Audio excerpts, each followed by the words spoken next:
અહીંયા police inspector, DYSP ને જિલ્લા પોલીસ વડા ત્રણેય હાજર છે. ફરીથી કહો, ડ્રગ્સ વેચાય છે શિવનગરમાં? ગાંજો વેચાય છે? દારૂ વેચાય છે? પોલીસ આમાંથી કમાય છે?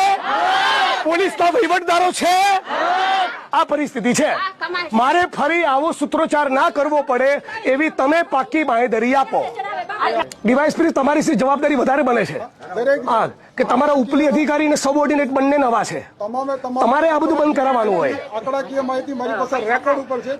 તમને પોલીસના મિત્રોને એ સવાલ થાય છે, તમને એક મિનિટ, તમને તમારા પગારોથી સંતુષ્ટિ કેમ નથી? મને સમજાતું નથી કેમ સંતુષ્ટિ નથી.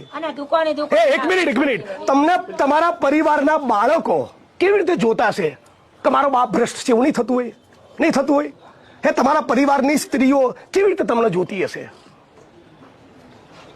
આ લોકો મને કેવી રીતે જોવે છે? મને ખબર છે, ગર્વ કરે છે મારા માટે. તમારા ઉપર ગર્વ થાય એવું કરો ને. ગુજરાતમાં ગુજરાતની અંદર એક મિનિટ, આજ ગુજરાતમાં એક પાયને અડે નહીં ને એવા પણ PSI, PI, constable, head constable અને ઇવન આઈપીએસ ઓફિસરો છે. એવું ચરિત્ર બનાવો ને. કેમ એવું નથી કમાણી કરવી? કેમ ધારાસભ્ય આવવું પડે? મારું કામ જ નથી.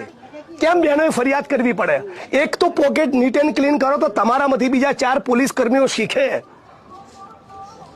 આ હવાર ઉઠીને ફરિયાદ, દારૂ વેચાય છે. ગુજરાત છે આપણું? આવું ગુજરાત?